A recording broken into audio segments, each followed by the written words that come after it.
La Terre, la planète bleue, et elle a bien mérité ce nom. 71% de sa surface est recouverte d'eau, une ressource vitale pour chaque être vivant sur la planète. Mais malgré cette abondance, près de 4000 personnes meurent chaque jour faute d'accès à de l'eau potable. Et cela pourrait bien être que le début. Sommes-nous sur le point de vivre une crise mondiale de l'eau sans précédent? Découvrez-le dans cet épisode de MapPack. Pourquoi la Terre manque-t-elle d'eau? Pour la plupart des gens en Occident, avoir accès à de l'eau potable fait tellement partie du quotidien que vous n'y pensez probablement même pas. Jusqu'à ce que ce ne soit plus le cas. En 2023, l'Institut des ressources mondiales a constaté que 25 pays, abritant un quart de la population mondiale, sont confrontés à un stress hydrique élevé toute l'année. Près de 4 milliards de personnes font face à des pénuries d'eau pendant au moins un mois chaque année. Et étonnamment, certains de ces pays ne sont pas ceux auxquels on pourrait s'attendre. Parmi les pays les plus touchés par le stress hydrique dans le monde, on retrouve les nations désertiques, comme l'Égypte, la Libye, Israël, la Syrie, l'Irak, l'Iran et l'Arabie Saoudite. Le reste des États du Golfe Persique figure également en haut de la liste, confrontés à des défis extrêmes en raison de leurs environnements naturellement arides et de leurs ressources limitées en eau douce. Mais les autres pays en rouge incluent la Grèce, l'Inde, l'Afrique du Sud, le Botswana, la Namibie, la Belgique et le Chili. Il y en a beaucoup d'autres, et certains pourraient vous surprendre. Nous débutons au centre de l'Afrique. D'après les données de 2020 compilées par l'Organisation mondiale de la santé et le Fonds des Nations unies pour l'enfance, le pays avec le plus faible pourcentage de personnes ayant accès à l'eau potable est le Niger, où 54% de la population n'ont pas régulièrement accès à une eau potable sûre. Le Niger, pays aride similaire à un désert, possède une économie principalement agricole. Cela implique un fort besoin en eau, malgré une faible disponibilité, faisant de ce pays l'un des plus pauvres au monde. Beaucoup de gens n'ont accès qu'à des systèmes de filtration d'eau rudimentaires, ce qui signifie que la petite quantité d'eau qu'ils peuvent obtenir est souvent contaminée. Un autre pays africain est confronté à des difficultés naturelles et humaines. En tant que deuxième plus grand pays d'Afrique, la République démocratique du Congo doit répondre aux besoins de plus de 100 millions de personnes. Et elle a du mal avec les infrastructures et le manque de financement depuis son indépendance du colonialisme. En 2021, environ 64% du pays vivait dans la pauvreté, et son eau est tristement célèbre pour être impropre à la consommation, mais elle doit tout de même être utilisée pour boire, cuisiner et se laver. Cela a entraîné des épidémies fréquentes de problèmes gastro-intestinaux qui sont particulièrement dangereux pour les enfants. Selon l'Organisation mondiale de la santé, 1 million de personnes meurent chaque année de diarrhée à cause de l'eau potable non sécurisée et du manque d'assainissement. Ce qui rend cela encore plus tragique, c'est que c'est évitable. On estime que 395 000 décès d'enfants de moins de 5 ans pourraient être évités simplement en fournissant un accès à une eau propre et sûre. Le Tchad, un pays en grande partie désertique avec une population de plus de 21 millions d'habitants, fait face à une grave crise de l'eau. Environ 54% de sa population n'a pas accès même aux services d'eau les plus élémentaires. Alors qu'environ la moitié de la population a accès à de l'eau potable, seulement 1 personne sur 10 dispose d'un assainissement amélioré. Le pays est l'un des plus pauvres d'Afrique, compliquant la construction de nouvelles infrastructures. Et plus un pays est grand, plus il est difficile de l'aider à atteindre la durabilité. L'Éthiopie compte une population de 135 millions d'habitants, la deuxième plus élevée d'Afrique après le Nigeria, et plus de la moitié de ses citoyens n'ont pas accès à l'eau potable. Le pays est fortement divisé, avec les hauts plateaux du nord qui reçoivent des pluies fréquentes, et les déserts qui comptent parmi les endroits les plus arides du monde. Cela a laissé de nombreuses communautés rurales très isolées, et sans suffisamment d'eau potable ni d'approvisionnement en eau propre, et près de 80% du pays est rural. Et il en va de même pour ses voisins. La Corne de l'Afrique est l'une des régions les plus difficiles au monde en matière de sécurité de l'eau, et cela concerne particulièrement les pays connaissant d'importants conflits sociaux. L'Érythrée, connu pour être l'un des pays les plus autoritaires au monde, compte près de 48% de sa population, soit environ 1 800 000 personnes, qui n'ont pas accès à des services d'eau adéquats. Et la surexploitation agricole ont entraîné une forte consommation des ressources, et de nombreuses sources d'eau sont contaminées par des déchets. La Somalie est engagée dans une guerre civile depuis des décennies, ce qui en fait l'un des pays les plus dangereux au monde à visiter. Cela a entraîné une série de crises nationales, notamment la sécheresse, la faim et le déplacement massif de plus de 3 millions de personnes. Et aujourd'hui, 44% de la population n'ont pas accès à une eau potable propre et régulière. Cela a entraîné une recrudescence des maladies hydriques dans le pays, et les organisations non gouvernementales présentes sur place travaillent à construire des forages et des barrages de collecte d'eau dans les zones auxquelles elles ont accès. Ces pays, ainsi que l'Ouganda, l'Angola et le Mozambique, sont les principaux points de crise mondiaux en matière de pénurie d'eau. Mais ces difficultés ne se limitent pas à l'Afrique. En Asie-Pacifique, des communautés entières sont coupées du monde. 85% de la population en Papouasie-Nouvelle-Guinée n'a pas accès à l'eau potable. Et le défi ici, c'est la structure géographique unique de ce pays. Le pays est composé de 600 îlots de la région Asie-Pacifique, et il existe de nombreuses petites communautés rurales qui ont très peu d'interaction avec le monde extérieur. Cela signifie que beaucoup de ces petits villages peuvent manquer de systèmes de filtration d'eau adéquats, ou même ne pas en connaître l'existence. Les organisations à but non lucratif travaillent à améliorer les infrastructures ici, mais cela est compliqué par le fait que la Papouasie-Nouvelle-Guinée possède l'un des climats les plus tumultueux au monde, avec des cyclones et des inondations qui emportent souvent les maigres progrès réalisés. Et pourtant, même les pays, avec d'énormes populations et des infrastructures avancées, ne sont pas à l'abri. L'Inde fait face à la plus grande crise de l'eau au monde. Le pays compte plus de 1,4 milliard d'habitants, la plus grande population au monde, et c'est l'histoire de deux pays. Il possède d'immenses populations urbaines dans des villes tentaculaires comme Delhi, Mumbai et Bangalore. Ces villes sont très modernes et regorgent de travailleurs high-tech. Mais un tel niveau de population peut être difficile à gérer pour les infrastructures d'une ville. Et en dehors des centres urbains, ce vaste pays est parsemé de dizaines de milliers de petits villages, dont beaucoup manquent de commodités modernes et de technologies en raison de la pauvreté et de leur emplacement. On estime qu'environ 35 millions de personnes n'ont pas accès à de l'eau potable. De plus, 678 millions de personnes n'ont pas accès à des toilettes sûres, ce groupe étant fortement concentré dans les communautés rurales. Avec une population de cette taille, il est facile qu'une crise passe inaperçue tant que le pays est perçu comme fonctionnant normalement. Mais cela a un coût humain énorme.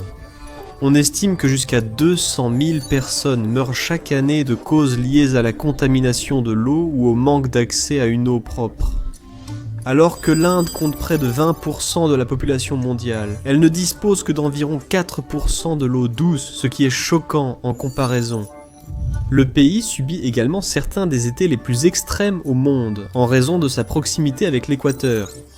Cela signifie que chaque année en Inde peut être très imprévisible, et avoir des effets dévastateurs sur la population locale. Selon une étude menée en juin 2019, l'une des années les plus sèches jamais enregistrées, 65% des réservoirs en Inde avaient des réserves d'eau inférieures à la moyenne, et 12% d'entre eux étaient complètement à sec.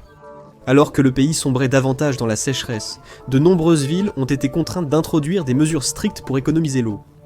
Comme à Chennai, où la ville de 9 millions d'habitants a été contrainte de fermer des hôtels, des restaurants et des entreprises importants afin de minimiser l'impact sur le réseau d'eau et de maintenir une réserve suffisante pour les résidents. La crise de l'eau en Inde a conduit à un effort plus important du gouvernement et des organisations non gouvernementales que dans de nombreux autres pays pour s'attaquer au problème. L'accent est mis sur l'amélioration des infrastructures, grâce à des techniques telles qu'une collecte d'eau de pluie plus efficace, une meilleure conservation de l'eau et une irrigation améliorée pour le secteur agricole. L'agriculture représente 80% de la consommation d'eau du pays, donc cela pourrait faire une grande différence et peut-être sauver d'innombrables vies à travers le pays. Le pays a déjà connu d'importants défis en raison des pénuries d'eau, avec un manque de pompes à eau facilement accessibles, surtout dans les zones rurales. Cette situation oblige de nombreux Indiens à acheter leur eau potable, ce qui représente un énorme fardeau pour les familles à faible revenu. Dans les zones urbaines, la mauvaise qualité de l'eau a entraîné des épidémies de fièvre, de vomissements et de maladies rénales. Les pénuries d'eau ont même provoqué des retards dans les traitements médicaux, car l'eau propre est indispensable pour effectuer des interventions chirurgicales dans un hôpital moderne, afin de prévenir les infections. Le coût économique est stupéfiant. Les maladies hydriques coûtent au pays environ 600 millions de dollars chaque année. Le pays n'est pas dans l'une des pires situations au monde, mais sa population massive et sa place cruciale sur la scène mondiale en font un exemple à ne pas suivre. C'est considéré comme la puissance mondiale à la croissance la plus rapide en ce moment, et de nombreuses entreprises internationales y investissent massivement. L'Inde a les moyens d'investir dans les infrastructures hydrauliques, mais l'ampleur même du défi auquel elle est confrontée signifie que ce sera un très grand projet. Mais même si les pénuries d'eau pourraient s'aggraver, il n'est pas facile d'en déterminer la cause. Même les pays qui ont l'habitude de disposer d'un approvisionnement régulier en eau douce voient leurs réservoirs baisser de plus en plus, obligeant les habitants à arrêter d'arroser leurs pelouses. La hausse générale des températures a amené beaucoup de gens à considérer le changement climatique comme un acteur clé de la crise. Et ces conditions créent également un terrain idéal pour des incendies de forêt dévastateurs. Cependant, le défi majeur pour l'approvisionnement en eau pourrait être la population elle-même. La population mondiale ne cesse d'augmenter, approchant les 8 milliards de personnes, et la demande en eau ne ralentit pas. L'urbanisation croissante et les besoins massifs en nourriture et en eau ont placé de nombreuses régions au bord de la pénurie d'eau. Le Cap, en Afrique du Sud, l'a appris à ses dépens en 2018. Une sécheresse extrême, associée à une mauvaise gestion de l'eau et à une demande en forte hausse, a créé une situation parfaite qui a amené la ville dangereusement près du jour zéro, lorsque les robinets seraient à sec. Mais alors que le Cap sert d'avertissement, certains pays ont choisi une autre voie, maintenant l'eau courante, grâce à une puissance financière et technologique considérable. Le Qatar et les Émirats arabes unis sont devenus des acteurs majeurs de l'économie mondiale, le Qatar accueillant une Coupe du Monde, et les Émirats arabes unis devenant un immense centre pour le tourisme et le divertissement. Et tout cela se résume à une seule chose. Le pétrole. Cet or liquide a transformé ces petits pays en puissance économique mondiale, malgré le fait qu'ils aient été construits en plein désert. Et cet argent va très loin. Ces pays disposent de certaines des plus faibles réserves naturelles d'eau au monde, et pourtant, grâce à un mélange d'extraction des eaux souterraines et de dessalement à grande échelle, ils ont réussi à approvisionner leur population. Cependant, il y a un compromis. Ce n'est durable que tant qu'ils peuvent maintenir le système. Et la demande en eau ne s'arrête pas là. Nous avons surtout l'habitude d'obtenir ce que nous voulons, quand nous le voulons. Cela inclut la viande, soigneusement découpée et transformée, posée sur nos étagères, ainsi que tous les produits frais, quelle que soit la saison. Tout cela est dû au miracle de l'agriculture industrialisée, qui produit en masse des fruits et légumes et élève du bétail dans d'immenses exploitations. La clé de l'agriculture de masse, c'est l'irrigation, qui maintient les cultures suffisamment humides tout au long de leur cycle de croissance. Il en va de même pour garder toutes ces vaches, ces cochons et ces poulets suffisamment hydratés et nourris. Une grande partie du maïs cultivé dans le monde retourne directement dans le secteur agricole, car il est utilisé pour nourrir le bétail. Avec des milliards de personnes à nourrir dans le monde, l'agriculture exerce une pression énorme sur les réserves d'eau de la planète. Dans le monde, la demande en eau explose, elle a plus que doublé depuis 1960. Si un pays utilise au moins 80% de ses réserves, il fait face à un stress hydrique extrême. Aujourd'hui, beaucoup de gens regardent l'état de la crise de l'eau et se demandent si nous atteignons un point de bascule. Pour la plupart des gens, la possibilité de réellement manquer d'eau ressemble à de la science-fiction. L'humanité n'est-elle vraiment pas en train de manquer d'eau, n'est-ce pas? Certains scientifiques de renom essaient de tirer la sonnette d'alarme avant qu'il ne soit trop tard. Pour le profane, l'eau semble en fait être la seule ressource dont nous n'avons probablement pas trop à nous inquiéter. C'est l'une des rares ressources qui se renouvellent naturellement, après tout. Nous avons d'abondantes réserves d'eau dans les lacs, les glaciers, les calottes glaciaires et les océans, moyennant un traitement adéquat. Et pour la plupart d'entre nous, elles coulent librement en permanence. Même si la population de la Terre augmente, la plupart des gens se concentrent sur d'autres crises, mais cela pourrait être une erreur fatale. Nous sommes entourés d'eau, mais seule une infime fraction de celle-ci nous est accessible. La grande majorité de l'eau sur Terre est de l'eau salée, qui nécessite un processus de dessalement coûteux et énergivore, une solution de dernier recours pour ceux qui peuvent se le permettre. Notre eau potable provient d'une combinaison de rivières, de lacs et d'aquifères souterrains. En fait, seulement 3% de l'eau sur Terre est de l'eau douce, et seulement 1,2% de cette quantité est accessible pour la consommation. Le reste est emprisonné dans la glace, gelé en permanence dans le nord et le sud du monde. Alors que le changement climatique pourrait libérer davantage d'eau douce provenant des glaciers, il apporte évidemment toute une série d'autres problèmes, notamment l'augmentation des tempêtes qui peuvent endommager l'approvisionnement en eau douce des pays touchés. Et même si plus d'eau entrait dans l'environnement, cela ne veut pas dire qu'elle est potable. L'eau, qui s'écoule des glaciers, irait généralement directement dans l'océan, ce qui signifie qu'elle deviendrait immédiatement de l'eau salée, inutile pour nous, sans une usine de dessalement, pour faire la majeure partie du travail. Ce ne serait qu'une goutte d'eau dans l'océan face à un problème mondial, et cela endommagerait définitivement l'environnement. Mais aussi, ce n'est pas parce qu'une eau est douce qu'elle est immédiatement potable. Les plans d'eau douce regorgent aussi de vie, ce qui signifie qu'il y a également des contaminants. Cela signifie que personne n'est à l'abri d'une éventuelle crise de l'eau. Un seul ouragan ou une sécheresse peut rapidement nous rappeler à quel point notre écosystème est fragile. Si un pays ne dispose pas des ressources nécessaires pour le dessalement ou pour maintenir son infrastructure de filtration de l'eau ou ses canalisations en bon état, cela pourrait conduire à une catastrophe. Mais nous sommes entourés d'eau. La plupart de l'eau sur Terre est salée et non potable, ce qui explique pourquoi nous n'en avons pas assez. Et donc, des progrès ont été réalisés dans le dessalement, un procédé qui élimine ces composants minéraux salés de l'eau de mer. Cela produit de la saumure, ainsi qu'une bonne imitation d'eau douce, et peut être utilisé en petite quantité. Mais il y a un gros problème dans ce plan. Le dessalement est un processus très énergivore, et il est généralement plus coûteux que de collecter de l'eau douce. Aux États-Unis et dans d'autres pays riches, nous avons des systèmes de filtration de pointe. Des canalisations robustes acheminent l'eau jusqu'au foyer, et elles sont entretenues et régulièrement. Enfin, la plupart du temps. Lorsque l'eau de Flint est devenue fortement contaminée dans les années 2010, cela a fait la une des journaux nationaux, et une forte pression a conduit à ce que la ville reçoive les fonds nécessaires pour moderniser ses canalisations d'eau. Mais dans l'ensemble, dans ces pays, l'eau du robinet est potable, même si parfois, elle n'en a pas le goût. Bien qu'il existe plus de 18 000 usines de dessalement en activité dans le monde, elles ne fournissent qu'un faible pourcentage de l'eau dont le monde a besoin. Elles sont une pièce essentielle du puzzle pour approvisionner les pays en difficulté, en particulier ceux qui disposent de très peu d'eau douce à cause de leur situation désertique. Mais en raison de l'énergie qu'elles consomment, il est impossible de les reproduire à l'échelle mondiale. En 2016, ces usines ont consommé 25% de l'énergie utilisée par le secteur de l'eau. Mais alors qu'un manque d'eau constitue une crise immédiate, il existe un autre danger lié à l'eau. Il pourrait être encore plus mortel, étant invisible. La plupart du temps, nous buvons sans même y penser, en partant du principe que notre eau est sûre. Mais ce n'est pas le cas partout dans le monde.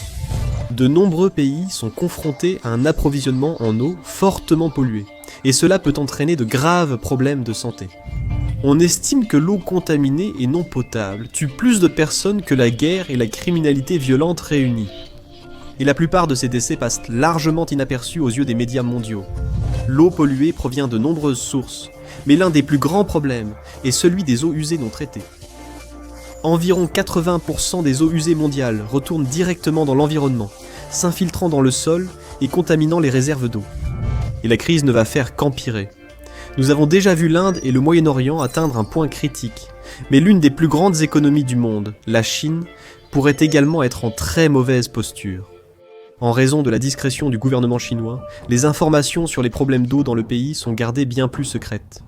Mais des études menées par des organisations à but non lucratif indiquent que cette nation immense, qui compte plus d'1 milliard d'habitants et un secteur agricole colossal, fait face à un problème grave.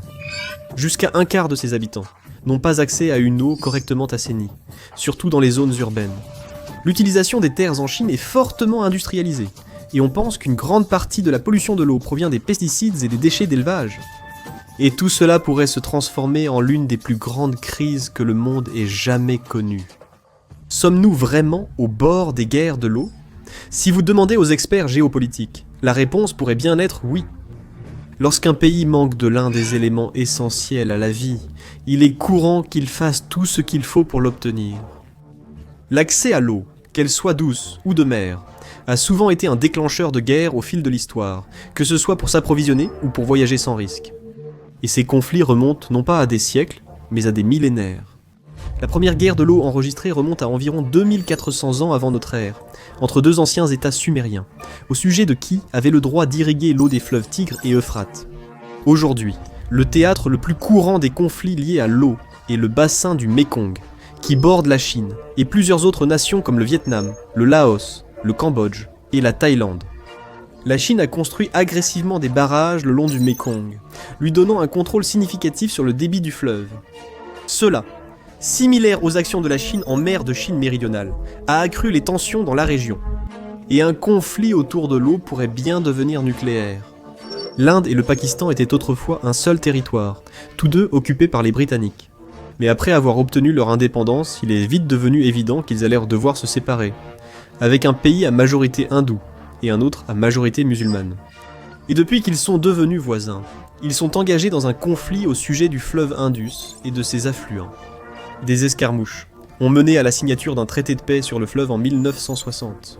Mais comme les tensions entre les pays continuent de couver, il y a eu de multiples conflits, et l'Inde a menacé de couper l'eau au Pakistan en 2019.